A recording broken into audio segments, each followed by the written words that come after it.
एक आदमी को मिल चुकी है, अब उसको केवल पासवर्ड चाहिए।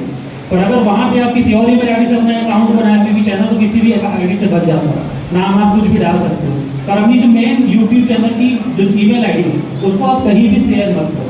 अबाउट सेक्शन में आप एक और आईडी बना लो, कुछ और नाम का डाल दो, आपसे लोग वहाँ पे कांटेक्ट कर सकते हैं।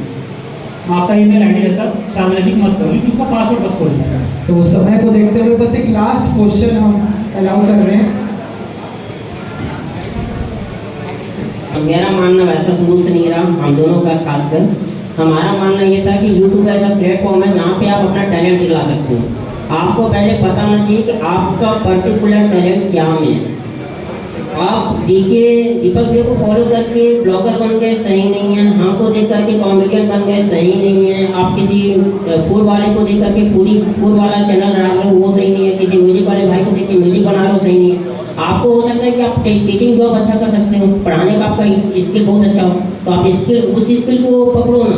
दुनिया में हजारों अपना आप कोई भी चैनल डाल लो, कुर्सी बनाने का प्रोडक्ट बताना शुरू कर दो, आपको दिखने वाले मिल जाएंगे। आप पाल्मिनोलॉजी मतलब हस्त विज्ञान होता है ना, आप उसके ऊपर वीडियो बनाना शुरू कर दो, आपको वहाँ पे दर्शक मिल जाएंगे। भारत की जनसंख्या 140 करोड़ है, मतलब 140 बिलियन, ठीक है। इतने दर्शक हैं, तो इतने दर्शक आपको आराम से गिरे हालत में मिलेंगे। पैसा सेकेंडरी होता है। हम लोग आज तक कभी भी सब्सक्राइबर के मैटर में हम लोग यहाँ बैठे ना, जितने लोग उससे हम लोग नीचे होंगे। हमारा 1 लाख के आसपास सब्सक्राइबर है, हम सब्सक्राइबर के मैटर में बहुत नीचे, लेकिन हम इंडिया में सबसे बड़े चैनल में से गिने जाते हैं, सिर्फ हमारे कंटेंट की वजह से। आप यहाँ पे जो बेसिक सवाल है ना, वो बेसिक सवाल ये है कि यूट्यूब क्या है, जैसे कि वो हैशटैग के बारे में या एल्गोरिथम के बारे में या शॉर्ट्स बड़े कंटेंट के जो चैनल्स हैं ना, इन पे मैं सीधा शॉर्ट में पूरे डिटेल में बता दे रहा हूँ। गाइडलाइन स्ट्राइक यूट्यूब का ही होता है, जिसके कारण से वो डिलीट करता है। ऐसे ही डिलीट नहीं करता बिना रीजन का। अगर ऐसे बाय मिस्टेक हो जाता है ना, तो आप अप्लाई कर सकते हो, आपका चैनल वापस आ सकता है। बस, थैंक यू। तो Q&A को ना अब बंद करते हैं, क्योंकि ना टाइम बहुत ज्यादा हो गया, खाना वाना भी नहीं खाए हैं। और 1 मिनट Q&A को बंद करेंगे और अवार्ड को चालू करते हैं, क्योंकि ना अगर टाइम बहुत ज्यादा लेट हो रहा है, काफी दूर दूर से लोग आए हैं। मैं लास्ट में सबको ये बोलना चाहूँगा कि आप यूट्यूब वीडियो अगर स्टार्ट करना चाहते हो, आपका चैनल अभी बना नहीं है, अभी सबसे बेस्ट समय है, क्योंकि अभी यूट्यूब ने एक नई पॉलिसी लाई है, व्यूअर्स पार्टनर प्रोग्राम। इसका मतलब ये है कि आपको यूट्यूब में वीडियोस देखने के लिए YT स्टूडियो थे, उनमें बताया जाता है कि कौन सा टाइम ऑडियंस और ट्रैफिक आपके चैनल में ज़्यादा है, तो वो टाइमिंग दिख जाते, तो टाइमिंग के अनुसार वही टाइमिंग में वीडियो डालो तो आपका ज़्यादा ग्रोथ हो।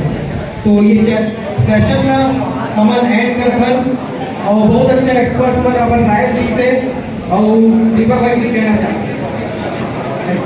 तो चलिए हम लोग, और मैं भाई ने लिखा है, तो आप बिल्कुल अमेजॉन पे, फ्लिपकार्ट पे ये बुक अवेलेबल है, तो आप बुक जो है आप ऑर्डर कर सकते हैं। और बहुत ही बढ़िया बुक है, मैं खुद भी पढ़ा हूँ।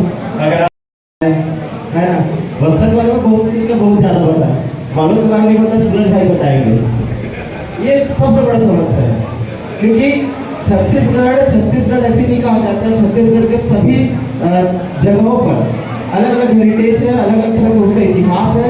उसी तरह से बालोद जिले का भी एक अपना इतिहास है। तो बालोद इको टूरिज्म जो शुरुआत हुआ है, वो किसी भी तरह से पर्यटन या पैसे के लिए शुरू नहीं किया गया थे। वो लगभग 6000 वर्ष पुराना है। हमारे जो पूर्वज थे, जो आदि मानव थे, उन्होंने बनाया। उसकी हाइट आज मेरे से ऊपर है और लगभग 8 किलोमीटर के रेंज में वो फैला हुआ है। तो इतना बड़ा होने के बाद, और मैं बताता हूँ उसकी खास बात ये कि जब पहली बार गवर्नमेंट को उसको पता चला था कि 8 किलोमीटर तक पत्थरों को ऐसे खड़े करके क्यों रखा गया है, तो उसको खुदाई हुई थी। उस पर हमें पता चला था कि उस जगह में जब खुदाई हुई तो सोने के 32 सिक्के प्राप्त हुए थे उस जमीन से। उसको आज भी आप गुरु घासीदास म्यूजियम जो है रायपुर पे, वहाँ पर जाकर देख सकते हैं। तो ऐसा जगह था, लेकिन उसका संरक्षण आज भी गवर्नमेंट बिल्कुल भी नहीं कर रहा है। वहाँ पर आप जाएंगे तो जो ठेकेदार लोग हैं, देखेंगे वहाँ पत्थरों का एक बंडल रखा रहता था, उसके ऊपर में वो जो मेन पत्थर है उसको रखा जाता था, और उसके नीचे व्यक्तियों को दफनाया जाता था उस समय पे, ताकि आने वाली जो पीढ़ी है वो उनको जान सके कि उनकी टेक्नोलॉजी क्या थी, वो लोग क्यों अपने पूर्वज को इतना मानते थे। तो इसकी फीलिंग हमारे अंदर शुरू से है, क्योंकि हम वहाँ पैदा हुए, वहाँ रहे हैं और उस सब चीज़ों को देखे हैं। तो मेरा इस बालोद इको टूरिज्म का उद्देश्य सिर्फ वहाँ के जो इतिहास है, वहाँ की जो प्राकृतिक सौंदर्य है, उसको दुनिया के सामने लाना है। साथ ही साथ वहाँ के जो लोकल लोग हैं जो वहाँ पर आस-पास हैं, जैसे कि अभी जिस सर बता रहे थे कि वहाँ पीने खाने का अड्डा, तो सेम वैसी टाइप का हो गया, मतलब संरक्षण नहीं हो